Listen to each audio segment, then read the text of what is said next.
Students, Sairam, this is Megha Miss here, and today we will continue with our lesson number 13, carbon, an important element. Okay, till now we have studied allotropes. Yes, we have studied allotropes of carbon in detail. We have studied the graphite. Yes, then we studied about the fullerene. We studied about diamond. Okay, also we studied about the amorphous forms of carbon, right? We have seen about the charcoal, coke, yes, coal, we have seen, okay, and how the coal is formed, that also we have seen, the 4 stages, if you have learned it properly. Okay, student, so today we will continue with the lesson. Okay, now the next part which you have, that is the solubility of carbon. Now a small experiment is given to you from which we are going to determine whether carbon is dissolving in any of the things. Okay, now for the solubility of carbon I have taken an example of coal. Okay, I have taken an example of coal for carbon. Okay, as you know, coal contains carbon. Now apparatus, you are going to need 3 conical flask and stirrer. Chemicals you are going to need, that is water, kerosene, cooking oil, coal powder, etc. Okay, procedure: take 3 conical flask and take cooking oil, water and kerosene respectively in each. So 3 conical flask and in 3 all you will add. Okay, add half a spoonful of coal powder in each of the conical flask and stir with the help of a stirrer. Can you see in the picture, you can see a conical flask in which, for example, water I have taken, and in that I have put the charcoal powder. Observe the mixtures in the 3 conical flask. Can you see it has been dissolved, charcoal has been dissolved, or that coal has been dissolved in water? No, from the diagram itself you can tell no. Only the water got the color, black color of that coal. Okay. So, what are our observations, students? You will remember, elemental carbon is an inert substance, insoluble in water. Okay, it's not soluble in water, neither in the dilute acids and bases. Okay, as well as organic solvents. So, it is not soluble in any of the water, nor the acids, nor the bases, and organic solvents also it does not dissolve. At a high temperature it binds, but it can bind with oxygen to form carbon monoxide or carbon dioxide. Okay, students, we are going to study about carbon dioxide in the further part. So I hope it is clear to you about this solubility of carbon. Okay, we'll proceed with the carbon dioxide, which I told you now only. Okay, that carbon, it has at high temperature it has the capacity to combine with oxygen to form carbon monoxide or carbon dioxide. Now here we are going to study about the carbon dioxide. Okay, gas. Now molecular formula, you know, CO2, it is molecular mass is 44, melting point is 56.6 degrees Celsius. Occurrence, where do it occur? Carbon dioxide occurs in the air in the free state to the extent of about 0.03%.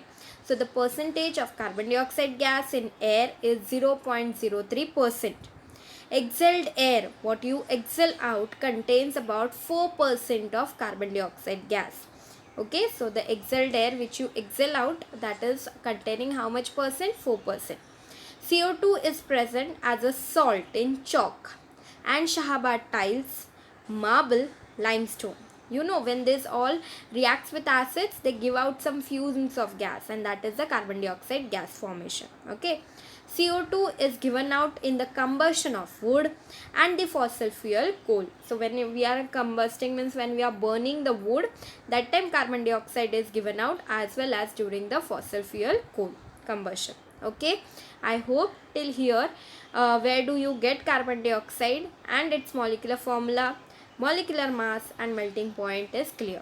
Okay, remember molecular mass, we are using it in sums, so by heart the molecular formula. Okay, as well as the molecular mass. Okay, now next part, physical properties of carbon dioxide gas. Now students, in your text experiment is given, how to prepare carbon dioxide gas in the laboratory.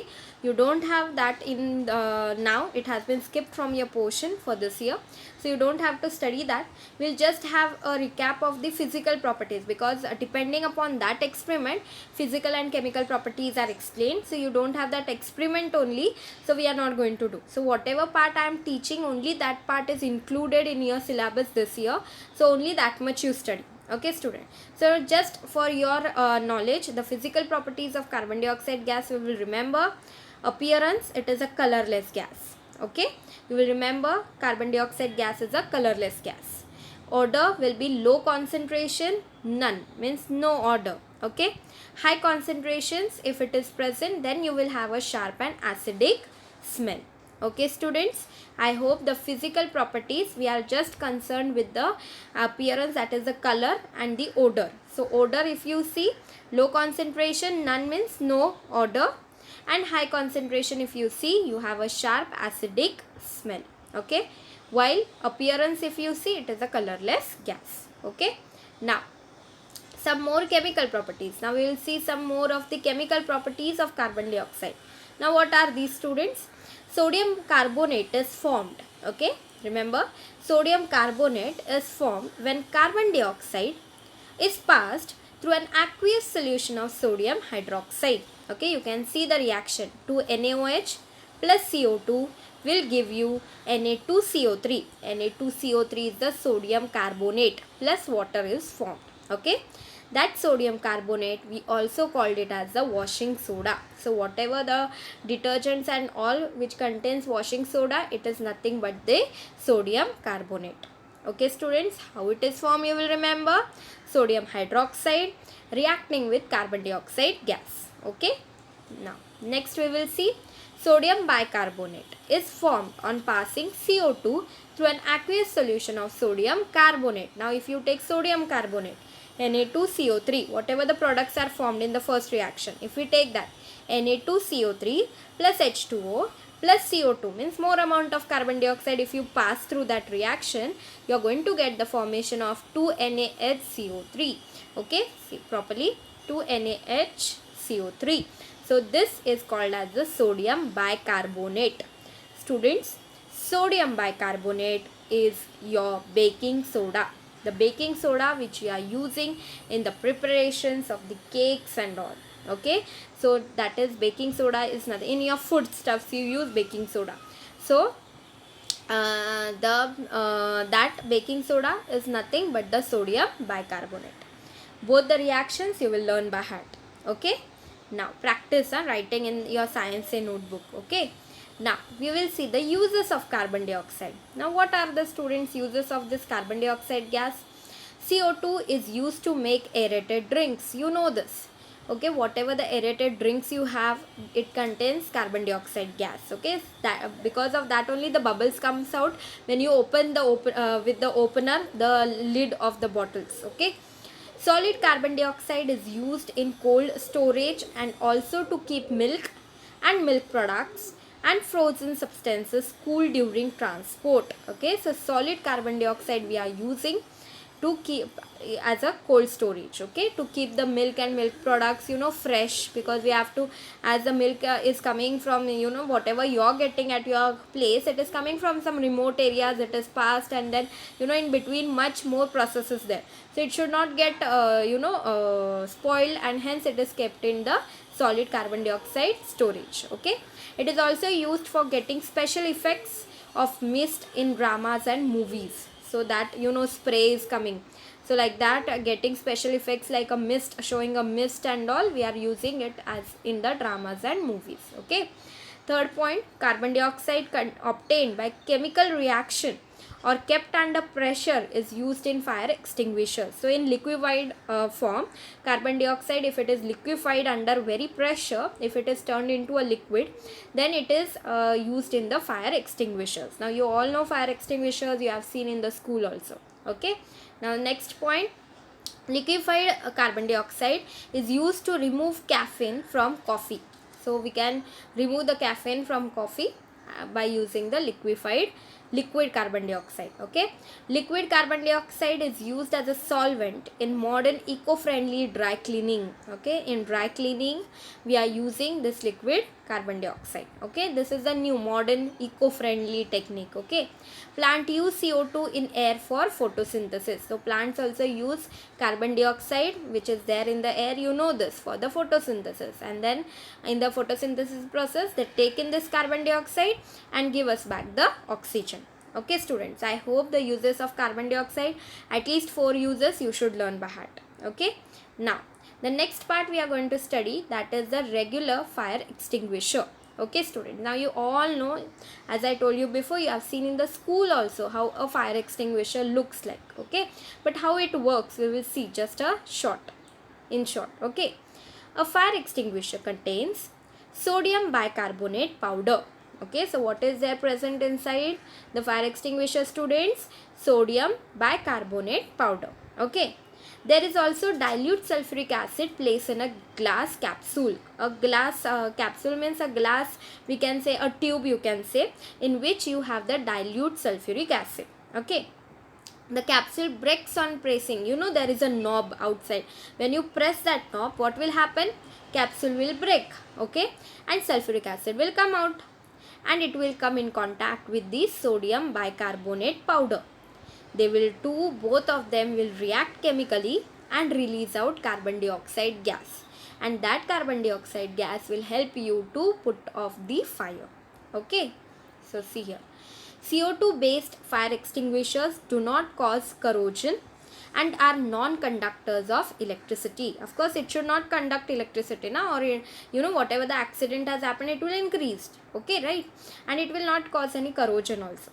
Therefore, these are used when electrical and electronic equipment catches fire. So, we are using this CO2 based fire extinguishers. You will remember we are using when there is an electrical and electronic equipment catches the fire. Okay, students. CO2 based fire extinguishers are used to extinguish small scale fire. Yes, for a small scale fire only we can use this carbon dioxide based fire extinguisher. Okay, in schools and all we have this only, small, right? It is beyond their capacity to extinguish a big fire, but if the fire is a lot big, then we can't use this because its capacity is less. Okay, then we have to use some other fire extinguishers. Okay students, I hope it is clear till here. Okay, we'll move to the next. In modern fire extinguishers, liquid and solid CO2 is filled under pressure. Now when you have a modern, what is happening there? There you have liquid carbon dioxide also, and solid carbon dioxide is filled inside it under a pressure. On reducing the pressure, it becomes gaseous and come out forcefully through the horn-like hose pipe. There is a pipe through which, when the pressure is removed, on reducing the pressure, when the pressure is removing, what will happen? That liquid and solid carbon dioxide will change to gaseous state, and it will forcefully come out through that horn-like hose pipe. We call it as a hose pipe, a pipe, normal pipe. Okay, you will remember the reaction, students.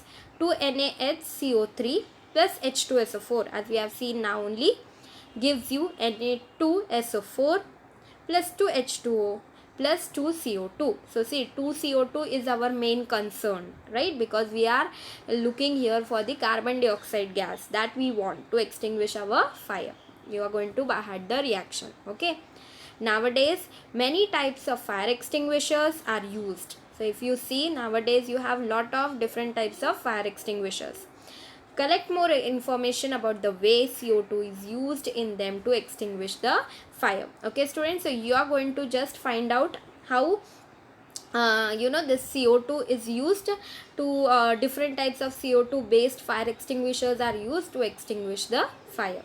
Okay students, I hope till here it is clear to you. Okay, so mainly now I hope you have understood what that fire extinguisher contains. Yes, now you can tell easily that fire extinguisher what it is containing. Yes, I hope whenever in school also if I ask you, now you are ready to tell me what that fire extinguisher contains. So till now you were not knowing what is inside that fire extinguisher, but I hope now you have understood what is there. Okay, and how the reaction between this is taking place, sodium bicarbonate powder and the sulfuric acid, how it is taking place reaction. See what is formed, sodium sulfate is formed, H2O, that is water, and CO2 gas is formed, and with the help of this whatever CO2 which is coming out, yes, it will help to extinguish the fire. I hope till here it is clear to you. Okay, modern fire extinguishers, you can find more and more information. Please find and see if you get more information about it. Yes, so these are the pictures. Okay students, this is the normal one, powder. It is written, see, powder fire extinguisher in the picture. Okay, and you can see the knob. This is the knob. Okay, just I'll show you. See, this is the knob. When I'll press it, the capsule which is present of the sulfuric acid, okay, dilute sulfuric acid capsule, I said tube like it is. When I'll press that knob, what will happen? That capsule will break. It will come and react with the sodium bicarbonate. And what will be formed, students? Carbon dioxide gas will be formed, which will be released through this hose pipe, you can say it. Okay, I hope you understood this. Okay, now see here, they have shown the internal structure also. You see the knob is there, means this when you press, it is something linked here. Okay, so the knob is there. Here see, this is a capsule you have. In that capsule it is shown that the sulfuric acid is present. Okay, and here you can see the powdered sodium bicarbonate is present. So what is happening, students? When I will press the knob, what will happen? This knob, when I'll press, this gray color knob, when I'll press, what will happen? This will break and it will come down. Okay, it will get mixed with this part, that is sodium powder sodium bicarbonate, and what will be formed? Carbon dioxide gas. Now you know gas will come out through this black color tube, you can see, which we call hose pipe. From that the carbon dioxide gas will be gushing out. Okay, I hope the internal structure of fire extinguisher also you have understood. Okay, yes, okay students, so we have come end of today's presentation. So today we studied about, students, first we saw about the solubility of carbon. You know, it is elemental carbon, it is inert, it is insoluble in water, many of the acids, bases, okay, as well as we have seen in the they are not in the organic solvents also, they are not getting dissolved. Okay, carbon or carbon related compounds. Then carbon dioxide gas we studied. Yes, we have studied its molecular mass. We saw the molecular formula, its melting point, and we have seen where we get this carbon dioxide gas. Okay, in nature how much it is? Yes, 0.03%. Exhaled air, it has 4%. Yes, so all this you are going to remember. Then we also saw in that uses of carbon dioxide, where we are using it. I told you at least 4 uses you have to learn by heart. Okay, and then we saw about the regular fire extinguisher. Yes, we have seen how this regular fire extinguisher works. A small scale it will be working, where it is a big amount of fire, then we cannot use the small one, we are using something else equipments. Okay, I hope today's part what we have done you have understood. Yes, go through it properly and revise all the parts. Okay students, we'll meet in the next presentation. Thank you. Sai Ram.